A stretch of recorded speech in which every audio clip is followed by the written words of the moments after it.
The conference room lights buzzed overhead like trapped insects screaming. My boss, Victor Hale, slid the invoice across the glass table toward me with one finger, a gesture so casual it made my stomach drop. $21,400,000. The numbers blurred and sharpened under the fluorescent lights. My eyes couldn't focus on anything else. The paper felt thick, expensive, official. Sign it, Olivia. Right now. His voice sounded like velvet wrapped around a knife, soft but deadly. Around the long table, 6 senior managers stared at their notepads like their lives depended on not making eye contact. Nobody looked at me. Nobody breathed. The silence was suffocating. I felt the pen grow heavy in my fingers, a thing that weighed more than it should, like it was made of lead instead of plastic. My hand trembled slightly. I hated that. "This vendor doesn't exist on our approved list," I whispered. My voice came out smaller than I wanted, weaker than I needed it to be. I hated myself for sounding afraid. I was a senior manager. I had authority. Yet here I was whispering like a child. Victor leaned closer. His breath was hot on my face, his cologne suffocating. "Approve it or pack your desk tonight." Choice. Easy decision, really. My hand moved like it belonged to someone else, like I was watching myself from outside my body. The pen touched paper. My signature scratched across the line. Final, irreversible, burning into the document like a brand. He smiled like a wolf that had just cornered its prey. I stood up, legs unsteady, already tasting the metallic edge of what came next. The room tilted slightly. I was trapped before I even knew the cage existed. My first week as senior finance manager. Victor welcomed me with coffee in his corner office that overlooked Midtown like he owned the entire sky. The coffee was imported. Expensive. His smile was warm and welcoming. "You're exactly what this team needs," he said, leaning back in his leather chair. "Sharp. Intelligent. Loyal. That last one is the most important." I blushed at the compliment like an idiot, like I was still in college getting praise from a professor. He handed me my first file with a flourish. "Routine," he said. $800,000. A transfer to a new supplier that was supposedly expanding their operations. I noticed the vendor name didn't match anything in our database. I checked twice to make sure I wasn't missing something obvious. "Just new," he said casually, waving his hand like it meant nothing at all. "We're expanding into new markets. These guys are perfect for our needs. Trust me." I approved it anyway because he was my boss and he smiled at me like I'd made the right choice, like I'd proven myself already. That night I lay awake in bed wondering why my stomach felt wrong, why something in my gut was screaming at me. The approval felt like stepping onto thin ice. I could hear it creaking beneath my feet, warning me. The first crack had already formed, and I didn't even know to be afraid yet. Back in the present. Back to the day after I signed the invoice.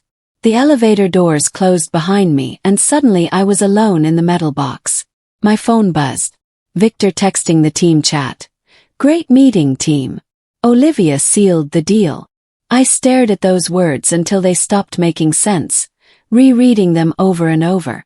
He'd framed it like I chose this. Like I volunteered. Like I wanted to be complicit in whatever this was.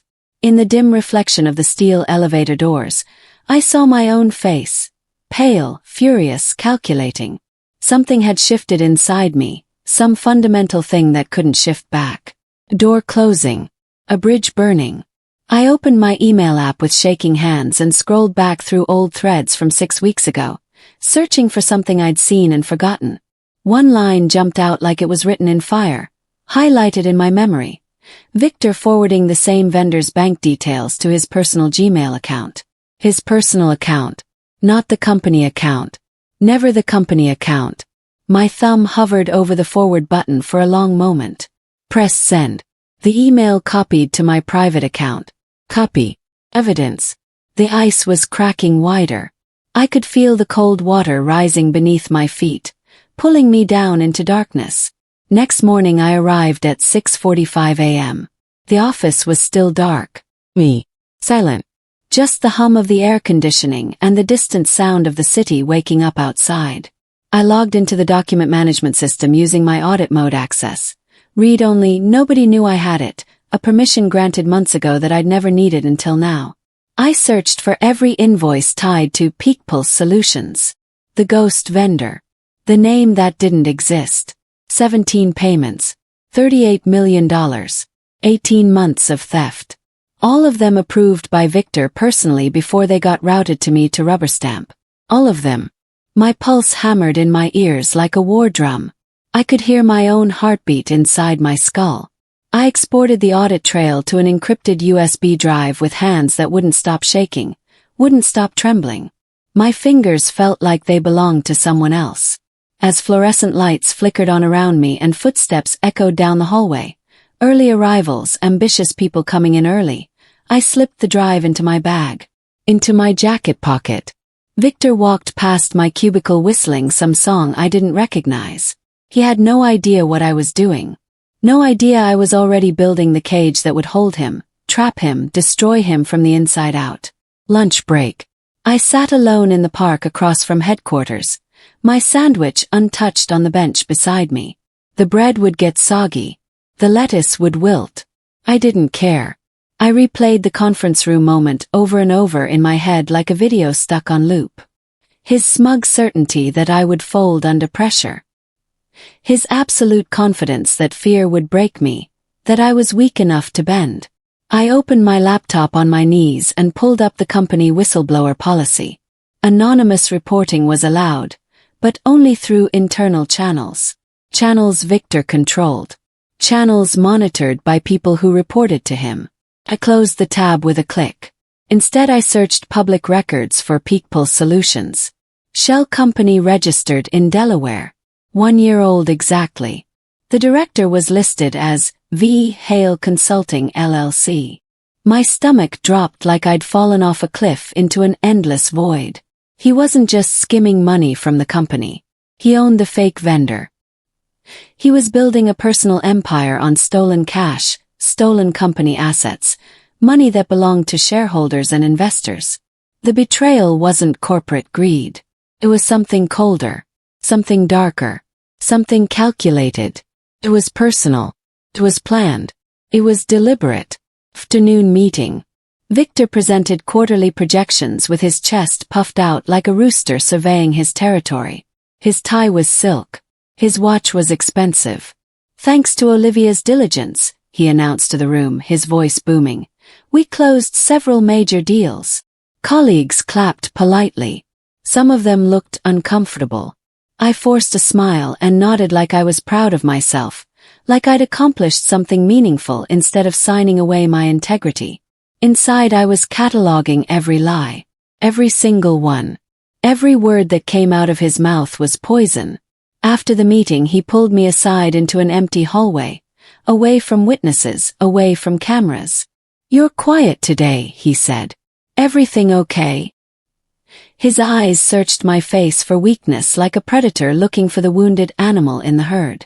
Like a shark smelling blood in the water. Just focused, I said evenly. I made my voice steady even though my heart was breaking, even though I wanted to scream. He patted my shoulder, too long, too familiar. His hand heavy like a brand, marking me as his. Good. Keep that signature hand steady. He laughed at his own joke like he was the funniest person alive. Like he'd said something clever. After he walked away, I stayed behind and quietly photographed the expense report he'd left on the table. Evidence. Another thread for the noose I was tying. That evening I drove to a public library 2 towns over. 40 minutes away. No company Wi-Fi that could be traced. No cameras in the parking lot. No digital footprint. I sat in a quiet corner surrounded by books that smelled like old paper and forgotten knowledge. Loan. I began cross-referencing bank routing numbers from the invoices against Victor's personal accounts. I'd pulled them from old direct deposit forms I'd processed months ago when I was just the new hire doing routine work. 3 of them matched. Perfect matches. Zach. No coincidence. I saved screenshots with shaking hands and time-stamped everything with obsessive precision. My hands shook, but not from fear anymore. It was from understanding the sheer scale of what he'd done, what he was still doing. 21 million was only the latest slice. Only the most recent theft. Only the most obvious crime. How much had he stolen in total? How many years had this been going on? I closed the laptop slowly, and my heart was steady for the first time in days. The fear had transformed into something else. Something cold. Something focused. I'd learned something important that would change everything. Silence wasn't weakness. Silence wasn't surrender. Silence was ammunition. Silence was power. Monday. Performance review season arrived like clockwork. Victor scheduled one-on-ones with the entire team. Mine was last. Strategic. He wanted to make me wait, building tension, making me wonder what he wanted. He leaned back in his leather chair with his fingers steepled like a villain in a movie, like he'd learned how to be menacing from a script. You've been solid, Olivia. Really solid. But I need more initiative. The words hit like a threat wrapped in praise. I nodded and said nothing. Let him fill the silence. Silence was my new weapon. He slid a new bonus structure across the desk, tied directly to major vendor approvals. The implication hung between us like a threat, heavy and suffocating. Sign fast, get paid. Resist, get sidelined. Get fired. Disappear. I met his gaze without flinching. My eyes didn't waver. Understood, I said quietly, controlling every muscle in my face. He grinned, thinking he'd won again. He was always thinking he was winning. He had no idea the game had changed. I left his office slowly and stopped by HR. I quietly requested a copy of my signed employment agreement, including the ethics clause he loved to ignore. The cage was getting smaller around him. He just didn't know it yet. I started sleeping with my work phone in airplane mode. Every notification felt like a trap waiting to snap shut. Every email could be used against me. Every message could be evidence. At 2 a.m. one night, an email arrived from an anonymous internal address. Watch your back. He's looking for reasons. I stared at the screen in the darkness, my heart pounding in my chest. A colleague warning me. Test. Was he sending me fake emails to see if I'd panic, if I'd reveal myself? Would I forward them, showing my suspicions? I didn't reply. Instead, I created a new encrypted folder labeled Taxes 2025 and moved every piece of evidence there. Bank statements, photos, spreadsheets, voice memos of hallway conversations I'd recorded on the sly with my phone in my pocket. Voice memos of him bragging about deals. If he came for me, if he tried to frame me, he'd find nothing on the company servers. Nothing to use against me. The folder grew heavier each day. Thicker. More dangerous. More complete. Patience was becoming power. I could feel it growing inside me like something alive, something breathing, something hungry. Something that would eventually strike. 2 weeks before the annual board review, Victor strutted around the office like he owned every floor, every desk, every person in the building. Word spread that he was up for SVP, Senior Vice President. The promotion was his. Everyone knew it. Everyone said it. He called an all-hands meeting in the main conference room. Big quarter ahead. Let's finish strong. His voice boomed with confidence. He locked eyes with me during the applause, a challenge, a promise, a threat. That afternoon I requested access to the full vendor onboarding logs. Routine request. Nobody questioned it. Routine for finance managers. Normal. IT granted it without question in minutes. Buried in the metadata like treasure, like gold waiting to be discovered. Every peak pulse document uploaded from Victor's home IP address after midnight. After the company servers closed. After normal business hours. In the dark. When nobody would notice. I downloaded the logs slowly, carefully, covering my tracks. My heart raced. The puzzle was almost complete. One final piece remained. His reaction when everything crumbled in front of the board, when his empire of lies collapsed. I began rehearsing in front of my bathroom mirror every single night. Not confrontation. Not anger. Not emotion. exposure, factual, devastating. I practiced the words over and over until they became automatic, until they flowed without hesitation. Good morning, everyone. Before we move to Q4 projections, I have a brief audit finding. I imagined Victor's face draining of color, the blood leaving his skin, his mask of confidence shattering like glass. I imagined the board members' expressions shifting from confusion to understanding to horror. Each night I added one more detail to the master file.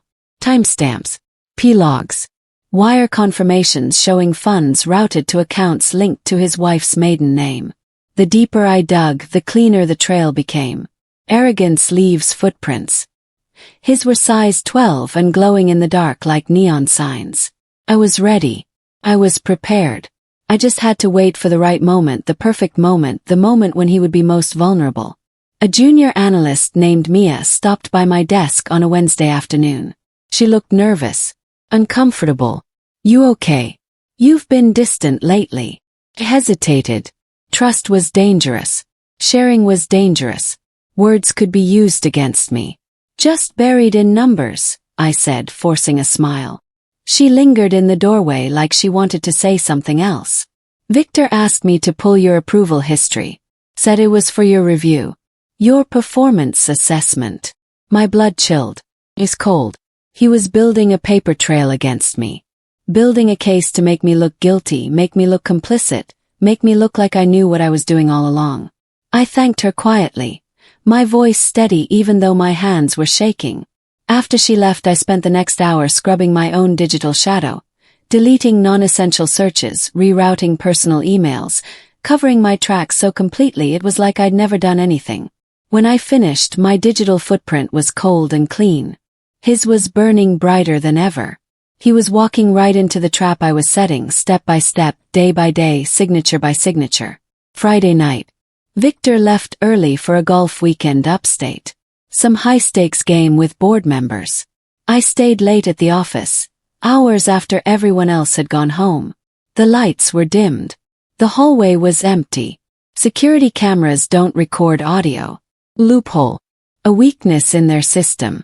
I walked to his office slowly, carefully, like a ghost moving through the building. I used the spare key he'd carelessly left in a drawer months ago. Forgotten about it. Never imagined I would need it for anything like this. Inside his desk, hidden in a leather pouch, a burner phone. The kind criminals use.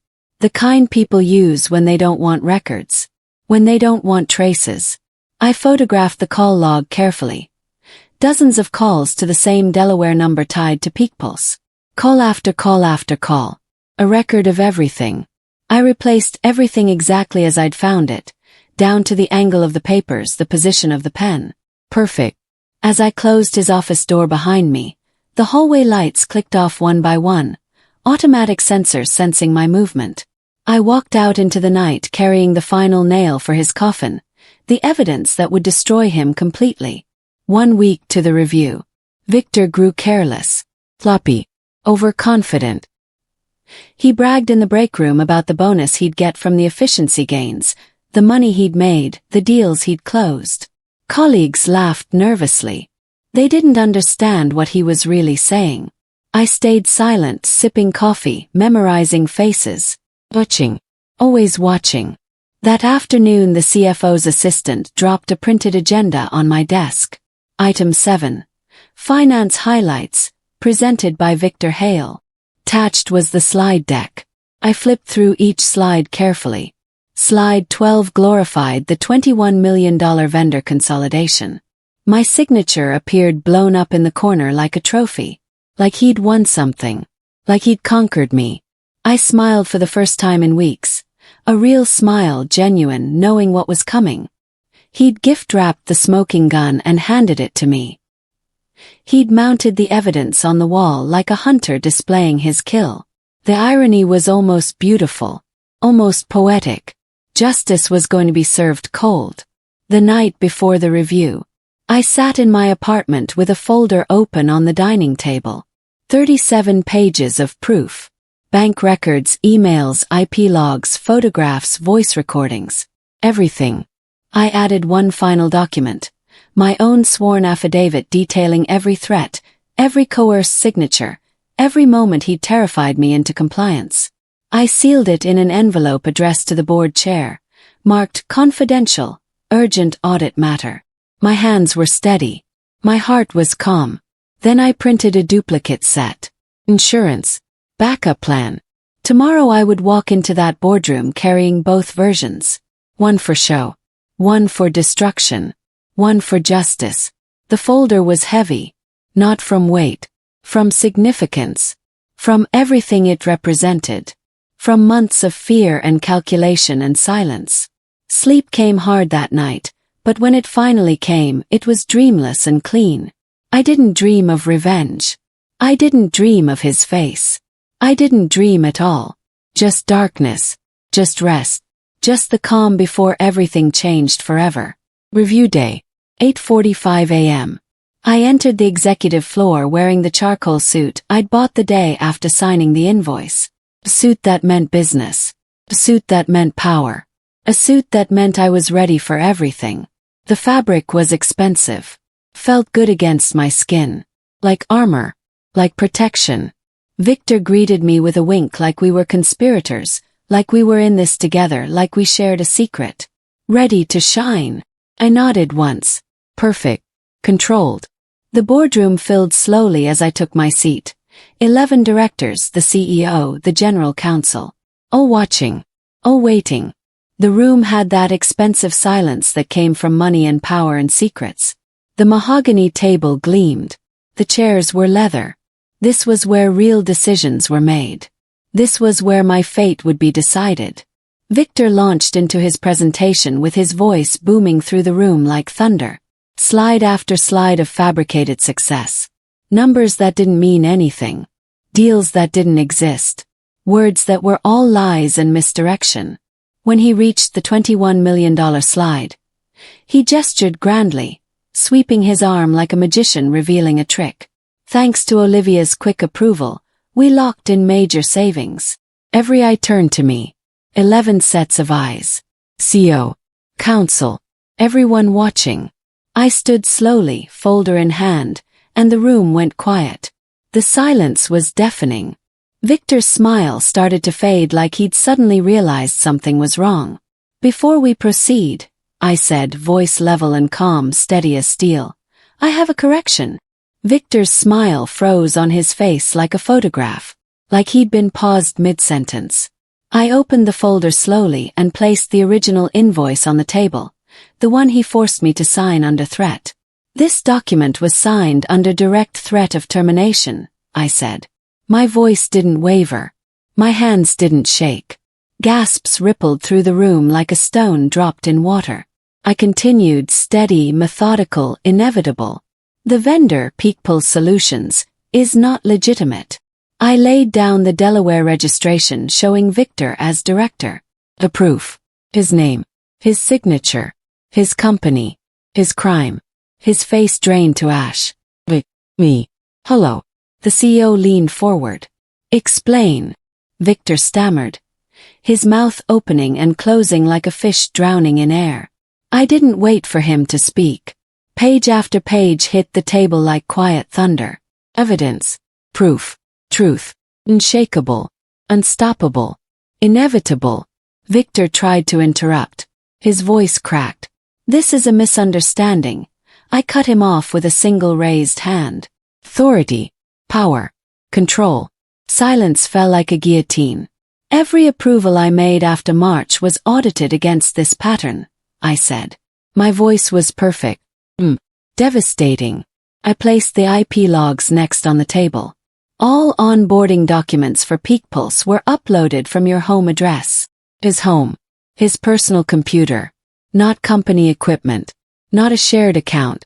The room went deathly still. You could hear people breathing. You could hear heartbeats. I continued, relentless, unstoppable.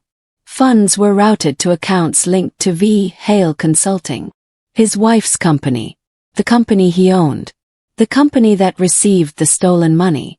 The general counsel was already typing furiously on his phone. Calling lawyers. Calling authorities. Victor's hands shook. For the first time he looked small. Human. Fragile. Mortal.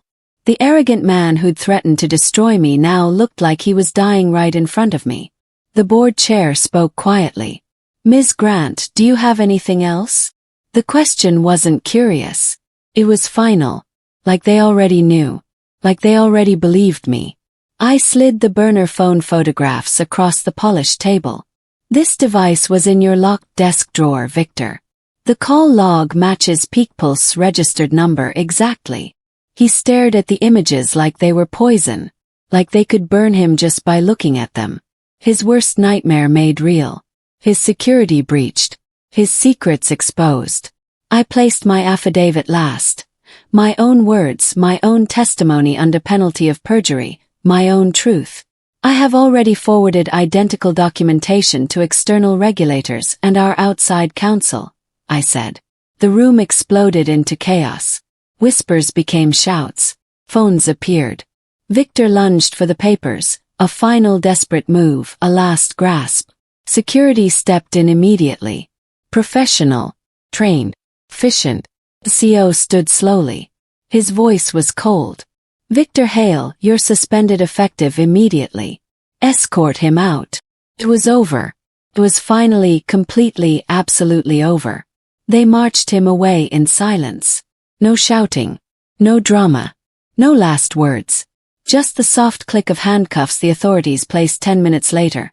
Fraud Division had been quietly waiting in the lobby the entire time, ready, prepared, knowing what was coming. I remained seated while the board whispered urgently among themselves, debating what this meant, what happened next, how they'd respond publicly. The chair turned to me. "You could have come forward sooner." I met her eyes without flinching. Without shame. Without regret. I needed irrefutable proof. And time to protect myself from retaliation. She nodded slowly. Understanding. Respect. Not pity. "You did the right thing." The room emptied quietly. Directors filtered out. CO shook my hand. The counsel nodded. I stayed behind, gathering every page, every photograph, every piece of evidence. I returned it all to the folder. Organized. Complete. Perfect. Case closed. Justice served. And I had never felt more alive. 2 days later, a company-wide email appeared in everyone's inbox. Leadership transition. Victor's name erased from the directory like he'd never existed, like he was a ghost, like he'd never been there at all. My name appeared in a new line.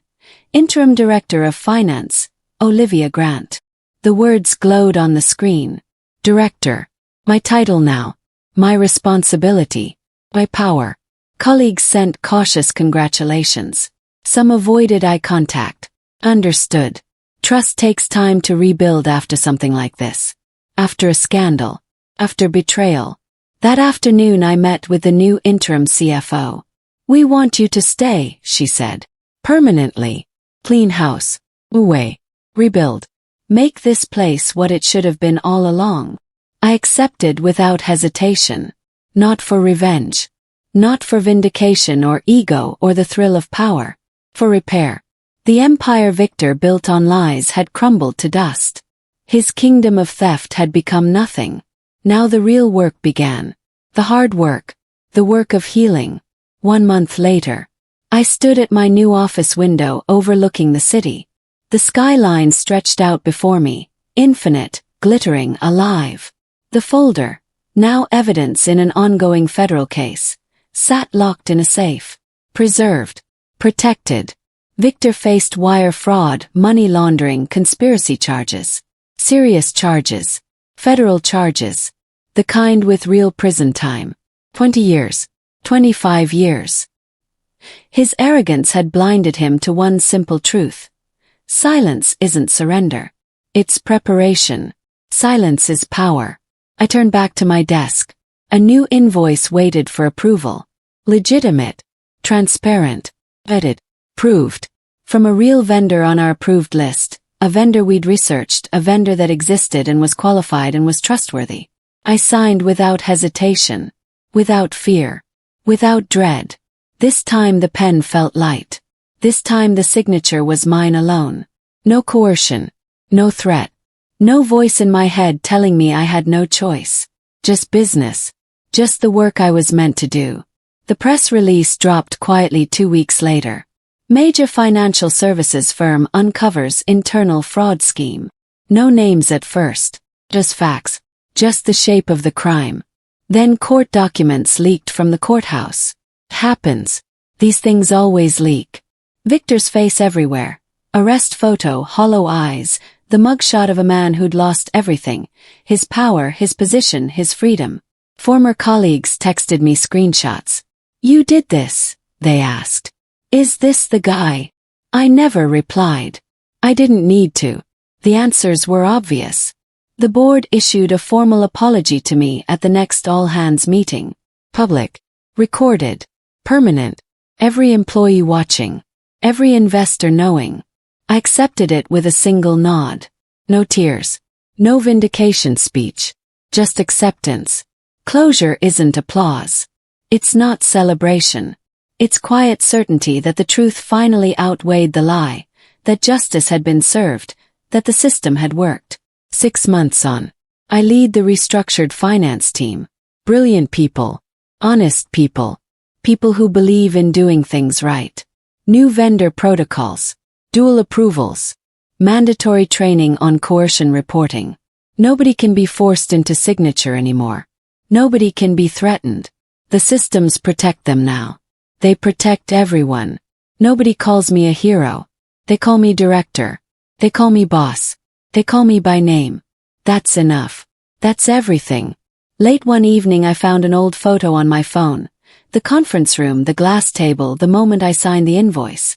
The moment everything changed. The moment the cage closed around me. I stared at it for a moment. Then I deleted it. No need to keep souvenirs of a cage I'd already escaped. No need to remember the fear. The city lights glittered below my office window like diamonds. Like promise. Like the future. I turned off the desk lamp slowly and walked out. The hallway was quiet. My footsteps echoed cleanly on the polished floor. No fear. No hesitation. Just forward. Final day before the case concludes. Victor pleads guilty in federal court. 22 years possible sentence. I don't attend the hearing. No need to watch him fall any further. No need to see his broken face. No need to witness his destruction. I already know how the story ends. Instead I sit in a small cafe near the office. Black coffee steaming. Cafe has windows. The sun is bright. Everything is normal. A young finance intern stops by my table. She looks nervous, uncertain, like she's not sure if she should approach me. "I heard what happened," she says quietly. "With Victor. I heard you brought him down. How did you stay so calm? How didn't you scream? How didn't you just tell people?" I smile faintly. Not a smile of triumph. Smile of understanding. A smile of wisdom earned through fire. I didn't scream. I collected. She nods, eyes wide, understanding something important. Understanding that sometimes the quiet path is the strongest path. That sometimes silence is power. I leave a generous tip and step into the afternoon sun. The weight is gone. Not vengeance. Not anger. Not the hunger for revenge. Justice. Clean. Final. Win.